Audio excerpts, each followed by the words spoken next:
Good morning students. आज का हमारा टॉपिक जो है वो चैप्टर 3 ऑफ इंडियन इकोनॉमी का ही सेकंड पार्ट है। इसमें अब मैं सेकंड इकोनॉमिक रिफॉर्म बताऊंगी जो है प्राइवेटाइजेशन। इसमें क्या था, ट्रांसफ़र ऑफ ऑनरशिप। ऑनरशिप का मतलब जो गवर्नमेंट एंटरप्राइजेज थी उनको प्राइवेट सेक्टर को ट्रांसफ़र कर देना। Management and control of public sector enterprises to the private sector, मतलब कोई गवर्नमेंट एंटरप्राइज, गवर्नमेंट की कंपनी जिसका मैनेजमेंट गवर्नमेंट कर रही थी उसको अब प्राइवेट सेक्टर को सौंप देना, या कंट्रोल जिसको कंट्रोल कर रही थी पब्लिक सेक्टर, मतलब गवर्नमेंट जिसको कंट्रोल कर रही थी जिस कंपनी को, उसको भी प्राइवेट सेक्टर को सौंप देना। That is called privatisation. तो प्राइवेटाइजेशन में इतना ही है। इसके बाद है ग्लोबलाइजेशन। ग्लोबलाइजेशन आप लोगों का तीसरा इकोनॉमिक रिफॉर्म है, ठीक है। Globalisation is third economic reform. First was liberalisation, second was privatisation and third is globalisation. तो ग्लोबलाइजेशन में क्या था, integrating the national economy with the world economy. इसका मतलब ये हुआ कि जो हमारा देश है उसको पूरी दुनिया के साथ कनेक्ट कर देना by removing barriers on international trade and capital movements. कोई भी इंटरनेशनल ट्रेड है, एक्सपोर्ट इंपोर्ट है, उस पे लगे बैरियर्स को ख़त्म कर देना, उस पे लगी रुकावटों को ख़त्म कर देना, और कैपिटल मूवमेंट्स मतलब जो एसेट्स और लाइबिलिटीज़ जो थी उनकी मूवमेंट जो थी वो इजीली हो सके दूसरे देशों में। तो इस चीज़ को ग्लोबलाइजेशन कहते हैं। तो ग्लोबलाइजेशन के पॉजिटिव पॉइंट्स क्या थे, greater access to global market. अब हम अपनी चीज़ों को अपने देश में ही नहीं दुनिया के किसी भी कोने में सेल कर सकते हैं। एडवांस टेक्नोलॉजी, हम दूसरे देशों से टेक्नोलॉजी को इंपोर्ट कर सकते थे। अच्छी अच्छी मशीनें, अच्छी अच्छी रॉ मटेरियल, अच्छे इनपुट्स जो थे हम दूसरे देशों से इंपोर्ट कर सकते थे।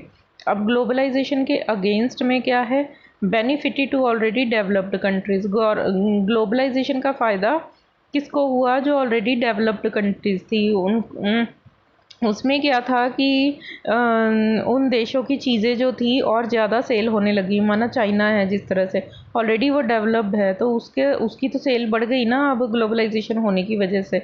हमारे देश में तभी तो वहाँ से सामान आना शुरू हो गया कि हम ये एक्सपोर्ट इंपोर्ट पे बैरियर हटा लिए गए। तो इस वजह से क्या था, इससे उसको फ़ायदा हुआ। हमारे देश में तो इंपोर्ट बढ़ गया वहाँ से आने वाली। इस समय एट प्रेजेंट 70% इंपोर्ट जो है हमारा देश का चाइना से ही होता है। तो इस तरह से benefited to already develop countries. इसके बाद है increase economic disparities among nation. इससे क्या हुआ, लोगों में आपस में जो थी कुछ भेदभाव उत्पन्न हो गए। दूसरे देशों को ऐसे लगने लगा कि जहाँ पे सस्ती लेबर है हम तो उस वहाँ से काम करवा सकते हैं, लेकिन फिर उस देश के खुद के लोगों को ऐसे लगने लगा कि ये तो दूसरे देश के लोगों से काम करवा रहे हैं और हमें नौकरियाँ कहाँ से मिलेंगी फिर। तो इस तरह से कुछ नेशंस में आपस में डिस्पैरिटीज़, भेदभाव भी उत्पन्न होना शुरू हो गया था। इस चीज़ को आगे मैं डिटेल में बताऊँगी अभी। इसके बाद है आउटसोर्सिंग। आउटसोर्सिंग क्या होता है, ये मोस्ट इंपॉर्टेंट क्वेश्चन है, ये पेपर में आता है। contracting out some of its activity to third party by the organization, मतलब अपना काम हम परमानेंट एम्प्लॉय को ना रख के किसी थर्ड पार्टी से उस काम को करवाएं। जैसे गवर्नमेंट है, गवर्नमेंट ने फ्लाईओवर्स बनवाने हैं, तो गवर्नमेंट उसके लिए कोई गवर्नमेंट एजेंसी हायर नहीं करेगी, गवर्नमेंट उसके लिए कोई प्राइवेट एजेंसी हायर कर लेती है जिससे वो सस्ता और जल्दी वो काम हो जाता है। तो दैट इज़ कॉल्ड आउटसोर्सिंग, कि अपना काम किसी अपने एम्प्लॉय से ना करवा के तीसरे बंदे से उस काम को करवा लेना सस्ते में। तो दैट इज़ कॉल्ड आउटसोर्सिंग। तो आउटसोर्सिंग क्यों हुआ, आउटसोर्सिंग ग्लोबलाइजेशन के कारण हुआ। इससे क्या था, growth of fast modes of communication. Internet जो था उसकी डेवलपमेंट हुई, फ़ोन्स की डेवलपमेंट हुई, मतलब कम्युनिकेशन सिस्टम अच्छा होने लगा आउटसोर्सिंग के कारण। Services provided over international boundaries. अब क्या था, हम एक देश से दूसरे देश से भी जो है सर्विसेज को ले सकते हैं। अभी हमें जैसे कस्टमर केयर है, माना फ़ोन के जितने भी कस्टमर केयर है, किसी भी चीज़ की कस्टमर केयर सर्विसेज है, तो कंपनियां तो चाइना की हैं या कोरिया की है, माना फ़ोन की कंपनी है, सैमसंग की कंपनी है, उसकी कोई कस्टमर केयर से हमने बात करनी है, वो काम तो इंडिया में कर रहे हैं लेकिन फ़ोन तो वहाँ से आया कोरिया से, उसकी सर्विस के लिए हमें करवानी तो इंडिया में ही पड़ेगी उसकी, अगर कोई खराबी आती है। तो उसके लिए कॉल कॉल सेंटर जो होगा वो दूसरे देश की कंपनी के लिए हमारे देश में ही काम कर रहे हैं वो लोग, सो दैट इज़ कॉल्ड, इससे क्या होता है सर्विसेज जो है हम दूसरे देशों से भी ले सकते हैं। India is favourite destination of outsourcing for skill and cheap labour. India सबसे अच्छा आउटसोर्सिंग सेंटर माना जाता है। ये जितना भी नोएडा गुड़गांव में जितना भी सारा सर्विस सेक्टर डेवलप हुआ है वो आउटसोर्सिंग का ही नतीजा है, ग्लोबलाइजेशन का ही नतीजा है। क्योंकि इंडिया में जो engineer 1 lakh per month salary पे भी काम करने को तैयार है, वो फॉरेन कंट्री में, हमारे लिए तो 1 लाख ही बहुत ज़्यादा है पर मंथ, लेकिन फॉरेन कंट्री में वही काम 2-3 लाख रुपए में होता है। 2-3 लाख रुपए सैलरी लेके इंजीनियर करते हैं। तो इंडिया में चीप लेबर होने की वजह से विदेशी कंपनियां हमारे देश के वर्कर्स को यूज़ करके यहाँ से ही अपनी सर्विसेज को मैनेज करवाती हैं। तो that's why India is the destination of outsourcing for skilled and cheap labour. इसके बाद है World Trade Organization. World Trade Organization क्या है?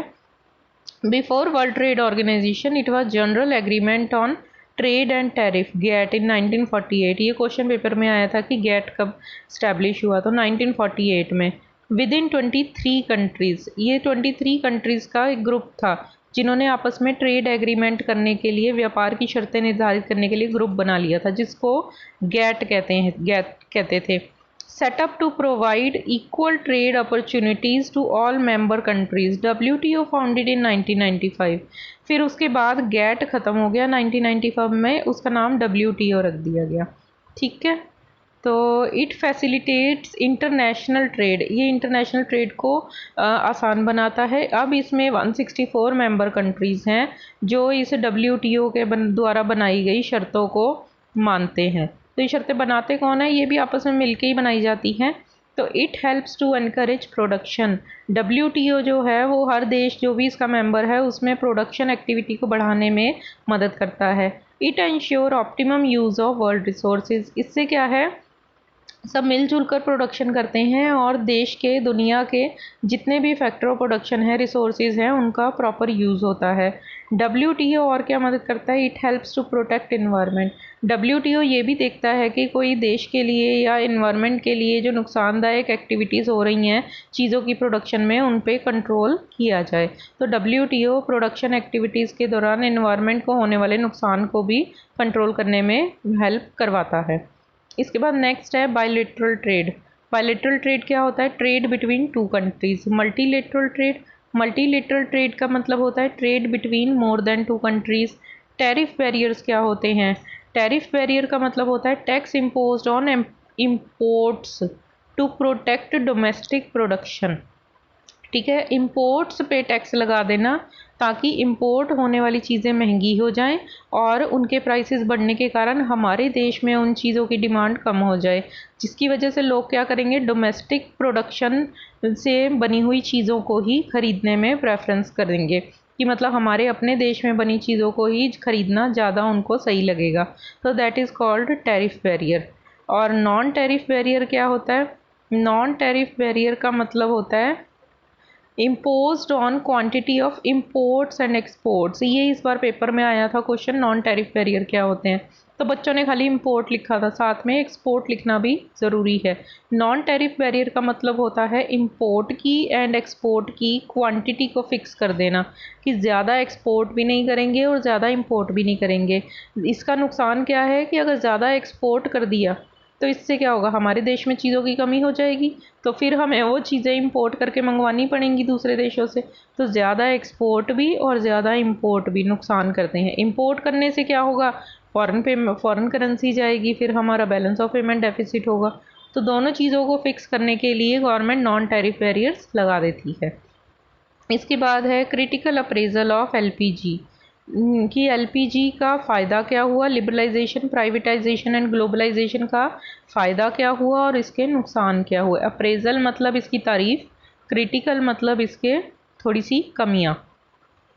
तो इसमें क्या है, arguments in favour of economic reforms, increase in rate of economic growth, देश की तरक्की हुई, inflow of foreign investment, FDI reforms होने की वजह से देश में फॉरेन डायरेक्ट इन्वेस्टमेंट बढ़ने की वजह से देश में फॉरेन करेंसी आने लगी, rise in foreign exchange reserve, जब फॉरेन करेंसी आने लगी तो उससे फॉरेन एक्सचेंज रिजर्व बढ़ गए हमारे देश के।